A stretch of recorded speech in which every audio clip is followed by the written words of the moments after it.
ভারত কেন বাংলাদেশের চিরশত্রু এবং সেই চিরশত্রুর পরিকল্পনায় ফাঁদে পা দিয়েছেন বাংলাদেশ জাতীয়তাবাদী দল বিএনপি। আর সেই কারণে বিএনপি হবে একটি স্বৈরাচারী সরকার, যে সরকার হয়েছিল শেখ হাসিনা। বিএনপির কিছু কিছু নেতাকর্মী মনে করতেছে আমি বিএনপির শত্রু হয়েছি। আমি বিএনপির পলিটিক্যাল অপোনেন্ট, আমি কখনো বিএনপি করি নাই। আমারে হাসিনার লোকজন বিএনপি কইতো, আর কইতো আমি তারেক রহমানের টাকা খেয়ে হাসিনার বিরুদ্ধে বলি। ভাগ্যের কি নির্মম পরিহাস, আজ বিএনপির লোকেরা বলে আমি জামাতের টাকা খাইয়া বিএনপির বিরুদ্ধে বলি। রাজনীতিতে বিএনপির বিরাট পরাজয়। দর্শক, কয়েকটা ডাইমেনশনে এই পরাজয় প্রমাণিত হয়েছে। বিএনপি ক্ষমা চেয়েছে, দুঃখ প্রকাশ করেছে, আত্মসমর্পণ করেছে আনুষ্ঠানিকভাবে আদালতে। যে হাসনাত আব্দুল্লাহর উপর হামলার পর নড়েচড়ে বসেছে প্রশাসন, নানান দিক থেকে নানান প্রশ্ন উঠছে। হাসনাত আব্দুল্লাহর উপরে হামলা হয়েছে, তার শরীর রক্তাক্ত হয়েছে, তার গাড়ি ভেঙে ফেলা হয়েছে। এই হামলার পেছনে কে রয়েছে? পুলিশ রয়েছে, সেনাবাহিনী রয়েছে, নাকি আওয়ামী লীগ সন্ত্রাসী রয়েছে? আসসালামু আলাইকুম প্রিয় দর্শক, বর্তমান সময়ে বাংলাদেশের রাজনৈতিক প্রেক্ষাপট বা রাজনৈতিক পরিস্থিতির উপর বিশ্লেষণ করে আপনাদের সামনে কিছু গুরুত্বপূর্ণ টপিকস নিয়ে হাজির হয়েছি। এমনকি আমি আশা করছি ভিডিও শুরুটা দেখেই বুঝতে পেরেছেন আজকের নিউজটি কতটা গুরুত্বপূর্ণ। তো প্রিয় দর্শক, যারা ভিডিওটি অন করেছেন তারা ভিডিওটি না টেনে সম্পূর্ণ মনোযোগ সহকারে দেখবেন, তাহলে ভিডিওর মূল রহস্য বা আসল ঘটনাগুলো জানতে বা বুঝতে পারবেন। তো প্রিয় দর্শক, আমি আর বেশি কথা বাড়াবো না, চলুন দেখে আসি আজকের সেই কাঙ্ক্ষিত ভিডিওগুলো। তবে তার আগে বলি, যারা এখনও চ্যানেলটি সাবস্ক্রাইব করেননি তারা চ্যানেলটি সাবস্ক্রাইব করে পাশে থেকে বেল আইকনটি বাজিয়ে দিবেন। আর যারা ইতিমধ্যে সাবস্ক্রাইব করে রেখেছেন তাদেরকে অসংখ্য ধন্যবাদ। তো চলুন দর্শক, আমরা একটা লাইক দিয়ে ধারাবাহিকভাবে সকল ভিডিও বিস্তারিত আলোচনা দেখে আসি। প্রিয় দর্শক, আজকে এইমাত্র ডক্টর পিনাকি ভট্টাচার্য তার ভিডিওতে প্রকাশ করেছেন ভারত কেন বাংলাদেশের চিরশত্রু এবং সেই চিরশত্রুর পরিকল্পনায় ফাঁদে পা দিয়েছেন বাংলাদেশ জাতীয়তাবাদী দল বিএনপি। আর সেই কারণে বিএনপি হবে একটি স্বৈরাচারী সরকার, যে সরকার হয়েছিল শেখ হাসিনা। এরকম কথাগুলা উনি যৌক্তিকভাবে যে তুলে ধরেছেন, সেই যৌক্তিক কথাগুলা থেকে কিছু কথা আমি ডক্টর পিনাকি ভট্টাচার্যর মুখ থেকে আপনাদের সামনে তুলে ধরছি। তারপরে আমি বাকি বিশ্লেষণটা অনুষ্ঠানে শেষ করব। কিছু কিছু নেতাকর্মী মনে করতেছে আমি বিএনপির শত্রু হয়েছি। আমি বিএনপির পলিটিক্যাল অপোনেন্ট, আমি কখনো বিএনপি করি নাই। আমারে হাসিনার লোকজন বিএনপি কইতো, আর কইতো আমি তারেক রহমানের টাকা খাইয়া হাসিনার বিরুদ্ধে বলি। ভাগ্যের কি নির্মম পরিহাস, আজ বিএনপির লোকেরা বলে আমি জামাতের টাকা খাইয়া বিএনপির বিরুদ্ধে বলি। আপনাদের একটা সব পরামর্শ দিই ভাই, পলিটিক্যাল অপোনেন্টকে বুদ্ধিমত্তার সাথে ডিল করেন। রাজনীতি করতে আসছেন, আপনার অপোজিশন থাকবে, আমার লোকের তেদরামি করতে আসেন না ভাইজান। আমি অনেক দরদ নিয়ে ক্রিটিক করি আপনাদের দলে। এটা যদি সহ্য না হয়, আওয়ামী লীগের যেভাবে ট্রিট করতাম সেভাবে যদি ট্রিট করতে বাধ্য হইতে হয়, তাতে আপনাদেরই ক্ষতি। আপনাদের যে ফাজলামি দেখি তাতে আমার কোনো ছেড়ে যাবে না, আপনার বাচ্চার ক্ষমতাও নেই। যাই হোক, অনেকে বলে বিএনপির পিছে কেন লাগে, এই প্রশ্নগুলো আপনাদের মনে আসছে কিনা কখনো? বাংলাদেশে মুজিবকে কেন স্বৈর শাসক হয়ে উঠতে হয়েছিল? অত্যন্ত জনপ্রিয় নেতা ছিল কিন্তু মুজিব, তারপরেও স্বৈর শাসক হয়ে উঠতে হয়েছিল কেন? জিয়াকে কেন মরতে হইল? সামরিক ব্যাকগ্রাউন্ড থেকে আসার পরেও কেন জিয়াকে স্বৈর শাসক হইতে হয় নাই? কেন জিয়াকে মাইরা ক্ষমতায় এরশাদকে বসাইতে হয়েছিল? কেন এরশাদকে স্বৈর শাসক হইতে হয়েছে? কেন হাসিনাকে ফ্যাসিবাদ কায়েম করতে হয়? এই প্রশ্নগুলো পরিষ্কার উত্তর না পেলে আপনি কখনোই বুঝবেন না বাংলাদেশের সামনে বিপদগুলো কি কি।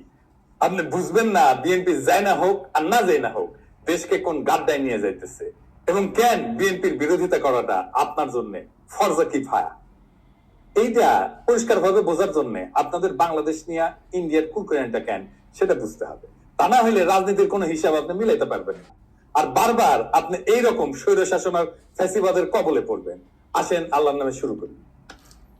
প্রিয় দর্শক, আপনারা এতক্ষণ পর্যন্ত ডক্টর পিনাকি ভট্টাচার্যের মুখ থেকে শুনলেন যে শেখ মুজিবুর রহমান এত জনপ্রিয় ব্যক্তি হওয়ার পরেও কেন তার সহপরিবারে মরতে হলো, এবং জিয়াউর রহমান সাহেব ক্যান্টনমেন্টে আসার পরেও কেন উনি এত জনপ্রিয়তা পেলেন।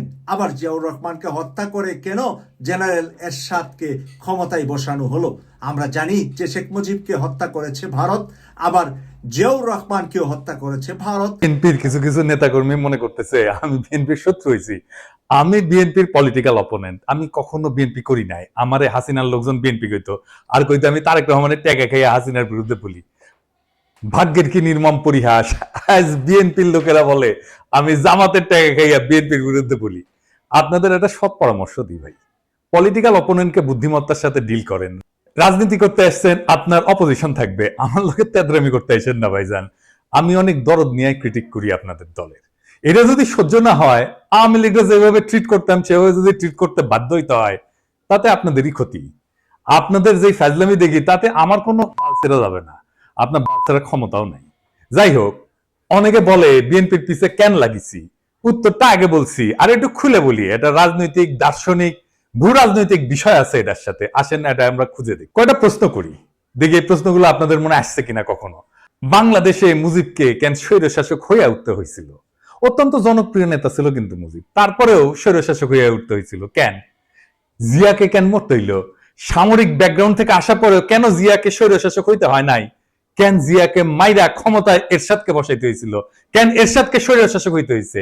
কেন হাসিনাকে ফ্যাসিবাদ কায়েম করতে হয়? এই প্রশ্নগুলো পরিষ্কার উত্তর না পেলে আপনি কখনোই বুঝবেন না বাংলাদেশের সামনে বিপদগুলো কি কি।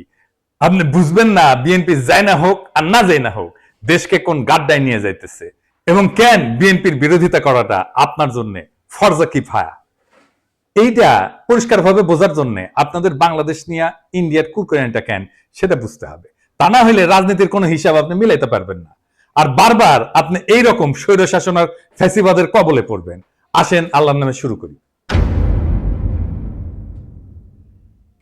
আপনি যদি ভারতকে প্রশ্ন করেন আজকের দিনে তার সবচেয়ে ঝুঁকিপূর্ণ সীমান্ত কোনটা, কে তার সবচেয়ে কৌশলগতভাবে গুরুত্বপূর্ণ প্রতিবেশী, পাকিস্তান কিন্তু না, উত্তরটা হইল বাংলাদেশ। বাংলাদেশ কেন ভারতের একটা জীবন্ত দুশ্চিন্তা, সেটা বুঝতে হলে আপনাকে দুইটা জিনিস একসাথে দেখতে হবে। প্রথমত, ভারতের কাছে বাংলাদেশের সবচেয়ে বড় সমস্যা হলো তার ধর্ম, ডেমোগ্রাফি।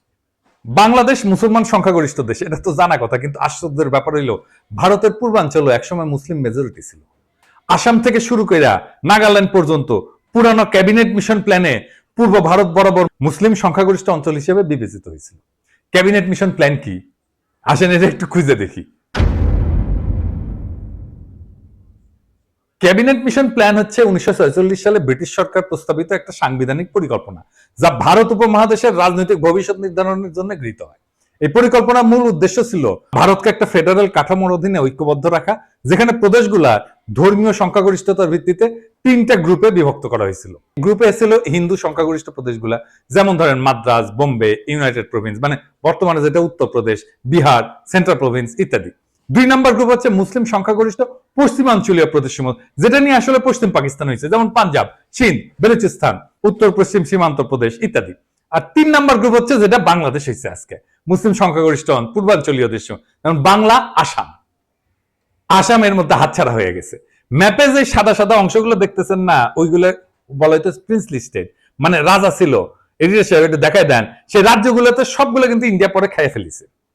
আজকের দিনেও পশ্চিমবঙ্গের সরকার হিসেবে 27% মুসলমান জনগোষ্ঠী, আসামে সেটা 34%-এরও বেশি।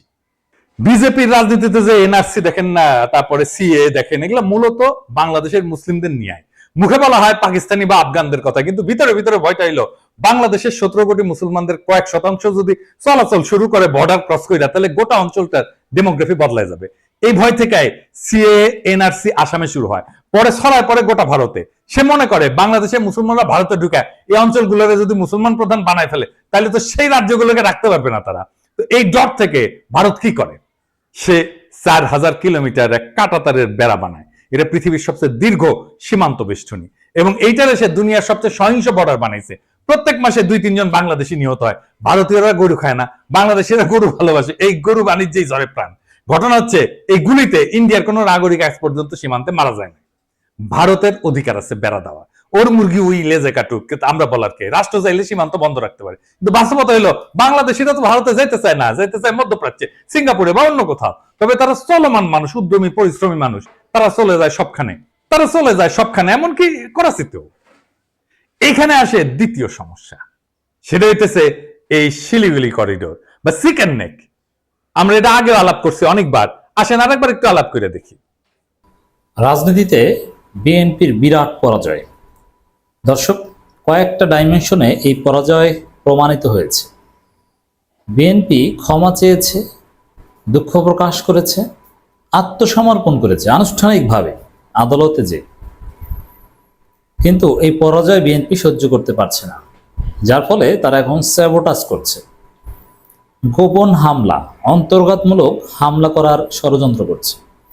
এ বিষয়ে জনগণকে সতর্ক থাকতে হবে। দর্শক, রাজনীতিতে বিএনপির ইগো, বিএনপির হ্যাডম মাটির সাথে মিশে যাচ্ছে দিন দিন। বিএনপির অনেক বড় বড় নেতা প্রকাশ্যে চাঁদাবাজি করতো, এই সেই অমুক তমুক, কিন্তু দেখা যাচ্ছে এক পর্যায়ে পুলিশ তাদেরকে ধরেছে এবং পুলিশকে গালাগালি করেছে, তারেক রহমান নির্দেশে সংবাদ সম্মেলন করে ক্ষমা চেয়েছে। এরকম অনেক ঘটনা ঘটেছে। এটা মাইক্রো স্কেলে এরকম ঘটনা অনেক আছে, কিন্তু প্রতীকী অর্থে বিরাট দুইটা ঘটনা। একটা হচ্ছে কুয়েটের ভিসি ডক্টর মাসুদ্দিয়া, একে জনগণ, ছাত্ররা, তরুণ প্রজন্ম পাছায় লাথি দিয়ে বের করে দিয়েছে।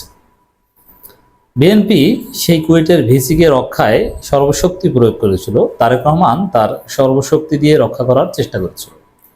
এমনকি বিএনপি পন্থী অন্যান্য ভিসি যারা আছে বিভিন্ন বিশ্ববিদ্যালয়ে, বরং অধিকাংশ তারাও একযোগে চেষ্টা করেছিল ওই ভিসি মাসুদকে রক্ষা করার, কিন্তু কাজ হয়নি। জনগণের লাথি খেয়ে আর টিকতে পারলেন না বিএনপির ওই ভিসি মাসুদ।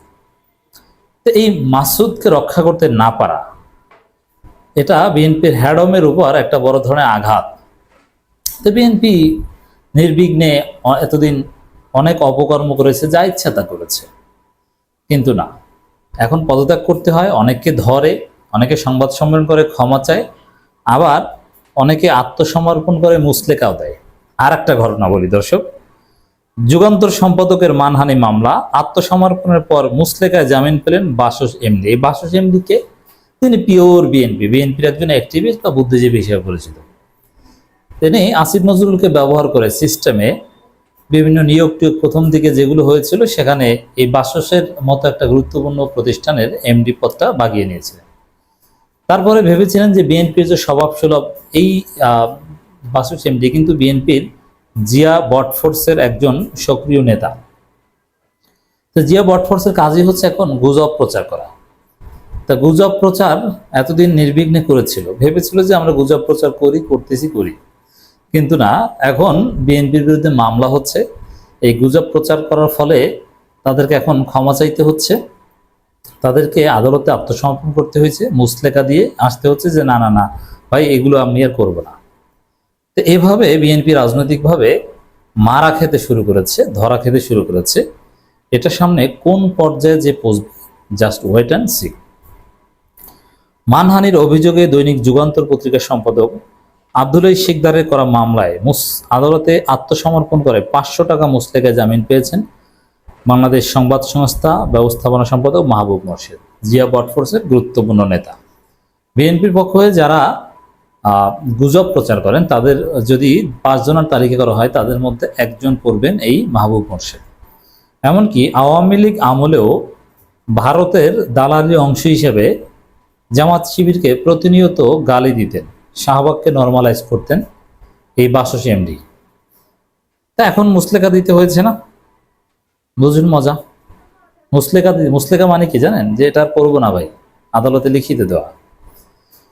সোমবার ঢাকার মেট্রোপলিটন ম্যাজিস্ট্রেট জিয়াউদ্দিনের আদালতে তিনি আত্মসমর্পণ করে আইনজীবীর মাধ্যমে জামিন আবেদন করেন। শুনানি শেষে আদালত 500 টাকা মুচলেকায় তার জামিন মঞ্জুর করেন। এখানে 500 টাকা এটা প্রতীকী, এটা ইম্পর্টেন্ট না, মুচলেকা দিয়েছেন, এটাই হচ্ছে মূল। এর আগে মানহানির অভিযোগ এনে 23 মার্চ একই আদালতে আব্দুল শিকদার বাদী হয়ে এক মামলা করেন। মামলায় বাসস এমডি সহ ঢাকা সাংবাদিক ইউনিয়নের সাবেক যুগ্ম সম্পাদক খায়রুল আলম এবং আসাদুজ্জামান আসাদকে আসামি করা হয়। মামলায় আসাদকে আওয়ামী লীগের অর্থ যোগানদাতা হিসেবে উল্লেখ করা হয়। ওই দিন আদালত তার জবানবন্দি রেকর্ড করে আসামিদের আদালতে হাজির হতে সমন জারি করে।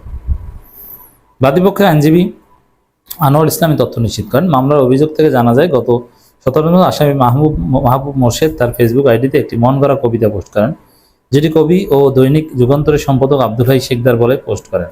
প্রিয় দর্শক, আমি আশা করছি নিউজটি সম্পূর্ণ মনোযোগ সহকারে দেখেছেন।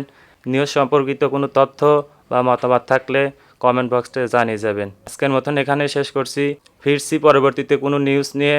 এ পর্যন্ত ভালো থাকবেন, আল্লাহ হাফেজ।